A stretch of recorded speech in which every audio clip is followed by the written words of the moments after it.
राधे राधे दोस्तों, आपका हमारे YouTube चैनल दिव्य भक्ति ज्ञान वेग में हार्दिक स्वागत है। ओम नमो भगवते वासुदेवाय। आप सभी का दिन शुभ और मंगलमय हो। उम्मीद है आपने इससे पहले का अध्याय जरूर सुना होगा। अब सुनिए आगे की कथा। जब देवऋषि नारद जी ने श्री नारायण से पूछा, हे प्रभु, चिंता करते करते पृथ्वी के राजा दृढ़धनवा का आगे क्या हुआ? कृपया वह कथा कहिए, क्योंकि हे प्रभु, निर्मल वैष्णव चरित्र का थोड़ा सा भी श्रवण किया जाए तो सभी पापों का नाश हो जाता है। तब श्री कृष्ण नारायण बोले, हे नारद, इसके बाद चिंता से व्याकुल राजा दृढ़धनवा के घर स्वयं महर्षि वाल्मीकि पधारे, जिन्होंने परम अद्भुत और सुंदर श्री रामचंद्र जी के दिव्य चरित्र का वर्णन किया है। राजा दृढ़धनवा ने जब दूर से ही वाल्मीकि मुनि को अपनी ओर आते देखा तो वे तुरंत घबराहट और श्रद्धा के साथ उठ खड़े हुए। अत्यंत भक्ति भाव से उन्होंने उनके चरणों में दंडवत प्रणाम किया। फिर बड़े आदर और प्रेम से उनकी पूजा की और उत्तम आसन पर उन्हें विराजमान किया। उसके बाद राजा ने दोनों हाथों से उनके चरण धोए और उन चरणामृत को बड़े आदर से अपने मस्तक पर लगाया। फिर मधुर और विनम्र वचनों से इस प्रकार बोले। राजा बोले, हे भगवान, आज मैं धन्य हो गया हूँ। मैं अत्यंत भाग्यशाली हूँ। मेरा जन्म सफल हो गया है। प्रभु, आज मेरा मनोरथ पूर्ण हो गया है। आपके प्रत्यक्ष दर्शन से शास्त्रों के यथार्थ अर्थ का सच्चा ज्ञान प्राप्त हुआ है। हे जगत को पवित्र करने वालों में से श्रेष्ठ, आज मैं अपने भाग्य का सौभाग्य का वर्णन कैसे करूं? श्री नारायण जी बोले। इस प्रकार वाल्मीकि मुनि से कहकर वह राजा कुछ देर मौन रहा। उसके बाद वाल्मीकि मुनि ने उस विनम्र और श्रद्धा से भरे राजा को देखकर अत्यंत प्रसन्नता प्रकट की और वहां उपस्थित सभी लोगों को आनंदित करते हुए बोले, हे राजन, ठीक है, तुम में उक्त प्रकार की सभी बातों का होना संभव है। हे राजन, तुम चिंता से आतुर क्यों हो? सो सब मन की बातें कहो। ऐसा लगता है कि तुम्हारी कुछ कहने की इच्छा है, इसलिए हे महामते, उस बात को कह डालो। तब राजा दृढ़धनवा ने कहा, हे मुनिवर, पर आपके चरण कमलों की कृपा से सब कुशल है, किंतु हे विद्वान, हमारे हृदय में एक बहुत बड़ा संदेह उत्पन्न हो गया है। कृपया करके उसको दूर कीजिए। वन में होने वाले शुक पक्षी के मुख से निकले हुए बाण के समान उस वचन को दूर कीजिए। एक समय मैं वन में शिकार खेलने के लिए गया था। घूमते घूमते मुझे एक सुंदर तालाब दिखाई दिया। उसका शीतल और निर्मल जल देखकर मैंने अपनी थकावट दूर करने के लिए एक विशाल वट वृक्ष के नीचे विश्राम किया। वह वृक्ष अत्यंत घना, सुंदर और शीतल छाया देने वाला था। उसकी छाया मन और आंखों को अत्यंत आनंद देने वाली थी। उसी वृक्ष पर एक सुंदर और शुक्र पक्ष बैठा था। जब मेरी दृष्टि उस पक्षी पर पड़ी तब उसने मेरे सामने एक श्लोक कहा, इस पृथ्वी पर विद्यमान अतुल सुखों को देखकर भी यदि तू आत्मा का चिंतन नहीं करता तो तू इस संसार सागर से पार कैसे जाएगा? हे मुनिवर, उसी समय से यह वचन मेरे हृदय में बार बार उठता रहता है। कृपया करके मेरे संदेह को दूर कीजिए। हमारा राज्य, सुख, सुंदर पुत्र, पतिव्रता स्त्री, हाथी, घोड़े, रथ और यह समस्त वैभव, यह सब हमें किस पुण्य के कारण प्राप्त हुआ है? कृपया करके संक्षेप में यह सब बताइए। राजा दृढ़धनवा के वचनों को सुनकर वाल्मीकि मुनि कुछ क्षण शांत रहे। उन्होंने प्राणायाम किया और एक मुहूर्त तक गहरे ध्यान में लीन हो गए। अपने हाथ में रखे हुए आंवले के फल के समान स्पष्ट रूप से उन्होंने भूत, भविष्य और वर्तमान तीनों कालों के रहस्य को अपने हृदय में समाधि द्वारा जान लिया। फिर निश्चय करके वे राजा से बोले, वाल्मीकि मुनि, हे राजाओं, मैं श्रेष्ठ, अब तुम अपने पूर्व जन्म का चरित्र सुनो। हे राजन, पूर्व जन्म में आप द्रविड़ देश में तम्रापर्णी नदी के किनारे वास करने वाले सुदेव नाम के एक ब्राह्मण थे। आप अत्यंत धार्मिक, सत्यवादी और जो कुछ सहज रूप से मिल जाए उसी में संतोष करने वाले थे।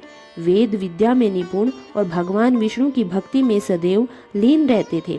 आप अग्निहोत्र आदि युग के द्वारा भगवान श्री हरि को प्रसन्न किया करते थे। इस प्रकार धर्म पूर्वक जीवन व्यतीत करते हुए उनकी एक अत्यंत गुणवती पत्नी थी। वह गौतम ऋषि की सुंदर कन्या थी जो गौतमी नाम से प्रसिद्ध थी। जैसे माता पार्वती भगवान शंकर जी की सेवा प्रेम पूर्वक करती है, उसी प्रकार वह भी अपने पति की अत्यंत प्रेम से सेवा करती थी। दोनों पति पत्नी गृहस्थ आश्रम का धर्म का पालन करते थे और इस तरह वे लंबे समय तक सुखपूर्वक जीवन बिता रहे थे। किंतु तुम्हें कोई संतान प्राप्त नहीं हुई। एक दिन अपनी पत्नी से सेवित आसन पर बैठा हुआ दुखी ब्राह्मण अपनी पत्नी के साथ शांत आसन पर बैठा हुआ गदगद वाणी में बोला, हे सुंदरी, इस संसार में पुत्र से बढ़कर दूसरा कोई सुख नहीं माना गया है। पुत्र ही इस लोक और परलोक दोनों में सुख देने वाला होता है। श्रेष्ठ कुल में उत्पन्न संतान इस लोक और परलोक दोनों का कल्याण करती है। ऐसे श्रेष्ठ पुत्र के बिना मेरा जीवन निष्फल हो गया है। ना मैंने पुत्र को स्नेह से गोद में खिलाया, ना उसे वेद पढ़ाने के लिए प्रातःकाल जगाया और ना ही उसका विवाह किया। इसलिए मेरा यह जन्म व्यर्थ चला गया। अब तो मेरी मृत्यु हो जाए, मुझे इस आयु की कोई इच्छा नहीं रही। इस प्रकार अपने पति के दुख भरे वचन सुनकर उनकी पत्नी गोमती अत्यंत उदास हो गई। किंतु कुछ समय बाद धैर्य धारण करके वह अपने पति को समझाने लगी। पति के प्रेम में मगन वह धर्म पत्नी अत्यंत मधुर और सुंदर वचन में बोली, हे प्राणेश्वर, कृपया ऐसे कठोर वचन ना कहिए। आपके समान भागवत भक्ति और ज्ञान वाले पुरुष मोह में नहीं पड़ते हैं। हे स्वामी, आप सत्य और धर्म में तत्पर रहने वाले हैं। आपने तो अपने पुण्यों से स्वर्ग को भी जीत लिया है। आप जैसे ज्ञानी पुरुष पुत्रों से मिलने वाले सांसारिक सुख की इच्छा नहीं करते। गोमती आगे बोली, हे ब्राह्मण श्रेष्ठ, पहले चित्रकेतु नाम के राजा पुत्र शोक से अत्यंत दुखी हो गए थे। तब देव ऋषि नारद और अंगिरा ऋषि के उपदेश से वे पुत्र मोह से मुक्त होकर संसार सागर से पार हो गए। इसी प्रकार राजा अंग का पुत्र दुष्ट स्वभाव का था। उस दुष्ट पुत्र के कारण वे रात के समय वन में चले गए। इसलिए हे स्वामी, संतान कभी कभी अत्यंत दुख देने वाली भी होती है। फिर भी हे तपोधन, यदि आपके मन में श्रेष्ठ पुत्र प्राप्त करने की इच्छा है तो प्रसन्नता पूर्वक समस्त जगत के स्वामी, समस्त फलों के दाता भगवान श्री हरि की आराधना कीजिए। हे ब्राह्मण, पूर्व काल में संख्याकर्मा ऋषि ने भी भगवान की आराधना करके पुत्र प्राप्त किया था, जो आगे चलकर पुत्र योगियों में श्रेष्ठ कपिल देव के नाम से प्रसिद्ध हुए। वाल्मीकि मुनि बोले, इस प्रकार अपनी धर्म पत्नी के वचनों को सुनकर सुदेव ब्राह्मण ने निश्चय किया। फिर वह अपनी पत्नी गोमती के साथ तम्रापाणी नदी के किनारे गया। वहां पहुंचकर उसने उस पवित्र तीर्थ में स्नान किया और अत्यंत कठोर तपस्या आरंभ कर दी। वह 5 दिनों के बाद केवल सूखे पत्ते और जल ग्रहण करता। इस प्रकार कठिन तप करते करते उस तपस्वी ब्राह्मण ने पूरे 4000 वर्ष बिताए। हे ब्राह्मण, उसकी उस भयंकर तपस्या से तीनों लोग कांप उठे। भक्त वत्सल्य भगवान श्री हरि ने जब सुदेव ब्राह्मण की अत्यंत उग्र तपस्या देखी, तब वे तुरंत गरुड़ पे सवार होकर वहां प्रकट हुए। श्री नारायण बोले, हे नारद, नवीन मेघ के समान श्याम वर्ण 4 भुजाओं वाले समस्त जगत की रक्षा करने में समर्थ प्रसन्न मुख मुरारी भगवान को देखकर सुदेव ब्राह्मण अत्यंत हर्षित हो गया। वह आनंद और भक्ति से भरकर भगवान मुकुंद को साष्टांग प्रणाम करने लगा। भगवान को प्रणाम करते हुए उसने जो कुछ भी कहा वह कथा आप अगले अध्याय में अवश्य सुनिए। यदि यह कथा आपको अच्छी लगी हो तो प्लीज़ वीडियो को लाइक करें और कमेंट में श्री हरि विष्णु जरूर लिखें। अब हम सुनेंगे भगवान पुरुषोत्तम की कहानी।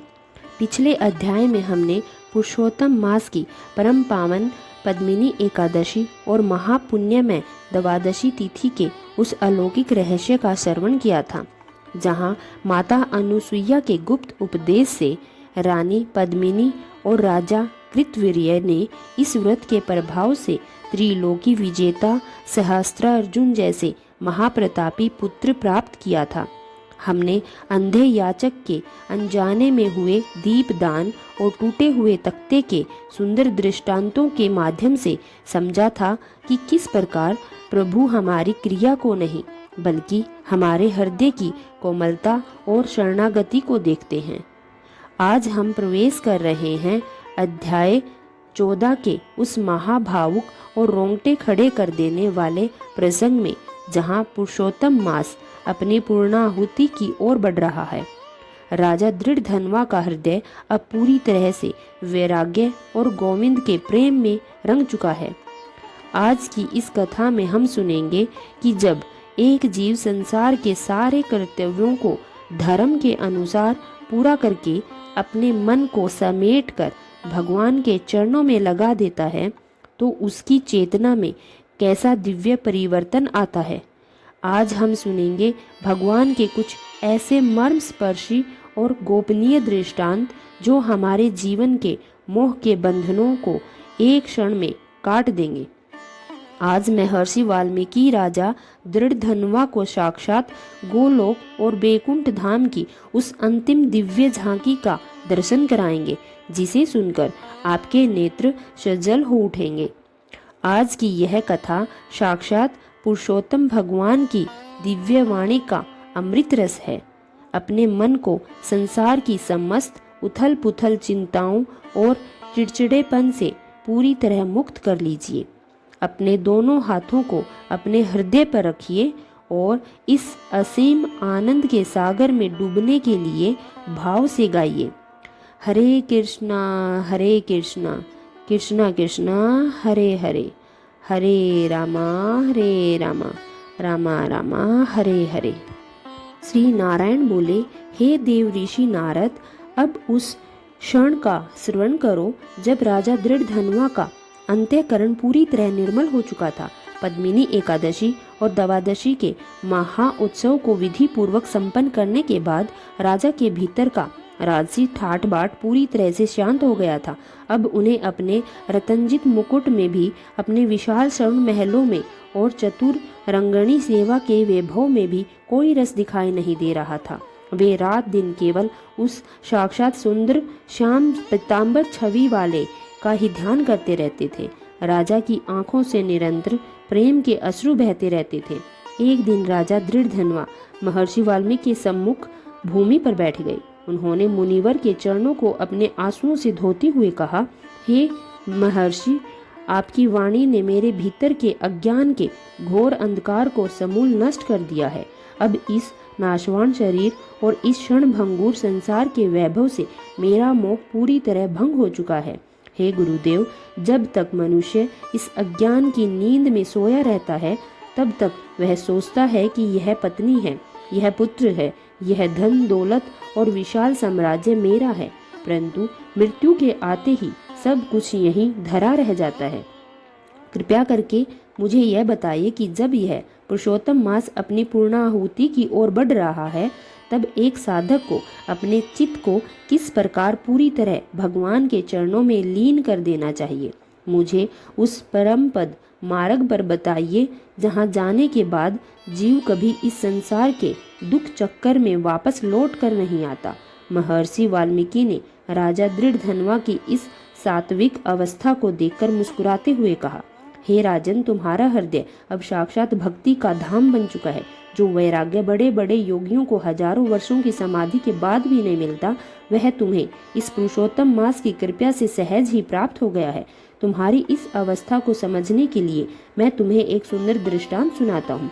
एक राजा के महल में सोने का एक अत्यंत विशाल और सुंदर पिंजरा था, जिसमें एक चतुर तोता रहता था। राजा उसे चांदी की कटोरी में मीठे फल मेवे खिलाता था, दूध पिलाता था और उसे तरह तरह के शब्द सिखाता था।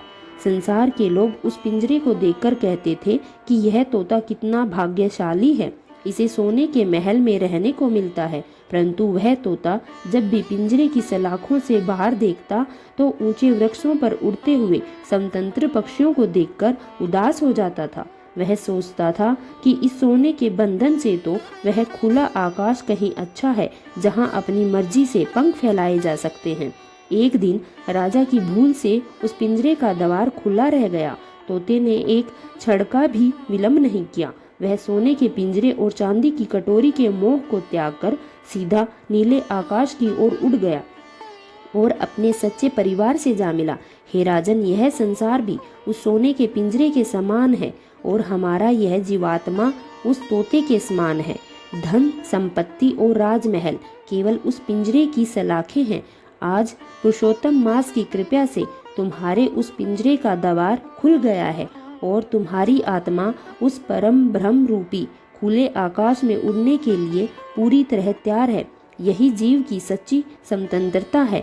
भगवान श्री कृष्ण स्वयं इस प्रसंग की गहराई को समझाते हुए अर्जुन से कहते हैं, हे धनंजय, जब जीव के भीतर ऐसा वैराग्य आता है तो उसके कर्मों का बंधन अपने आप शिथिल होने लगता है। इसे एक सूक्ष्म दृष्टांत से समझो। एक कुम्हार अपने चाक पर मिट्टी का घड़ा बना रहा था। उसने चाक को एक बहुत बड़ा धक्का दिया जिससे वह चाक अत्यंत तीव्र गति से घूमने लगा।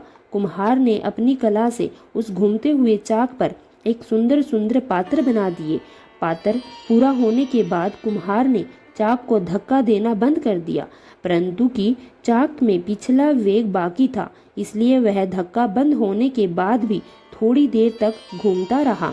धीरे धीरे उसकी गति कम होती गई और अंत में वह पूरी तरह स्थिर हो गया। हे अर्जुन, राजा दृढ़धनवा की स्थिति भी उस थमे हुए चाक जैसी थी। उन्होंने अब नए कर्मों को धक्का देना बंद कर दिया था। उनके भीतर का राजसी मद पूरी तरह शांत हो चुका था। अब जो भी उसका राज्य चल रहा था केवल उनके पूर्व जन्मों से प्रारब्ध का वेग था। जब जीव इस अवस्था में पहुंच जाता है तो वह संसार में रहते हुए भी संसार से अलिप्त हो रहता है। जैसे कमल का पत्ता जल के भीतर रहकर भी जल की एक बूंद को अपने ऊपर ठहरने नहीं देता। महर्षि वाल्मीकि बोले, हे राजेंद्र, दृढ़धनवा पुरुषोत्तम मास के अंतिम दिनों में साधक को अपने संपूर्ण व्रतों की पूर्णाहुति के लिए अत्यंत सचेत रहना चाहिए। इस समय अपने संपूर्ण अहंकार का विसर्जन करके भगवान पुरुषोत्तम के सामने हाथ जोड़कर प्रार्थना करनी चाहिए कि हे प्रभु, मैंने इस पूरे महीने में जो भी टूटी फूटी पूजा की है, जो भी दीप दान किया है, और मेरी योग्यता देखकर नहीं बल्कि अपनी करुणा देखकर स्वीकार कर लीजिए।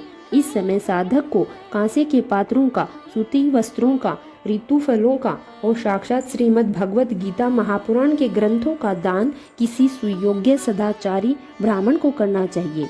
दान करते समय मन में यह विचार मात्र भी नहीं होना चाहिए कि मैं बहुत बड़ा दानी हूँ। दान का अर्थ है प्रभु की दी हुई वस्तु को प्रभु के ही जनों को प्रभु के चरणों के में मौन रहकर सौंप देना।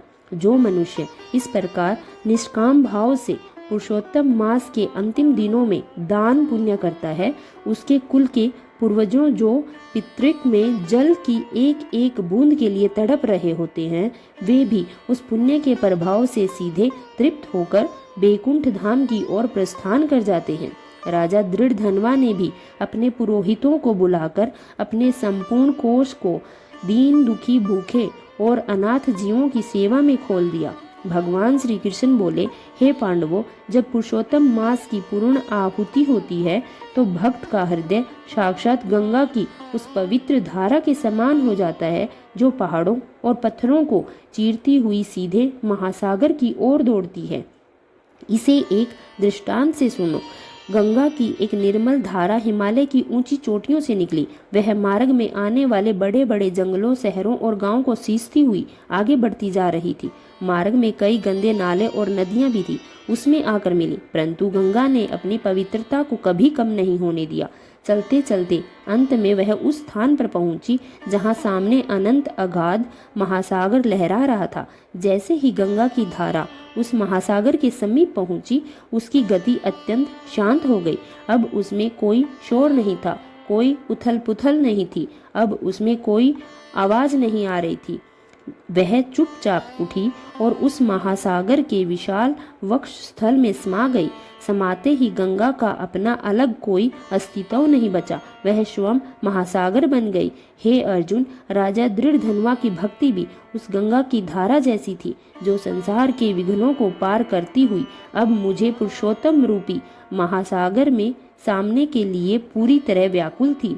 जब भक्त इस प्रकार मुझे पूरी विलीन होने देते हैं, उसका दुख, उसकी संताप और उसका जन्म और मरण सब कुछ सदा के लिए समाप्त हो जाता है। महर्षि वाल्मीकि ने राजा दृढ़धनवा को सांत्वना देते हुए कहा, हे राजन, तुम्हारे मन में यह जो गलानी है कि तुमने अपने जीवन को पूर्वार्ध शुरुआती समय केवल युद्धों और वासनाओं में बिताया, उसे अब पूरी तरह भूल जाओ। भगवान के दरबार में देर है पर अंधेर नहीं। इसे एक मार्मिक दृष्टांत से सुनो। एक छोटा सा बालक अपनी माँ की उंगली पकड़कर एक बहुत बड़े मेले में गया था।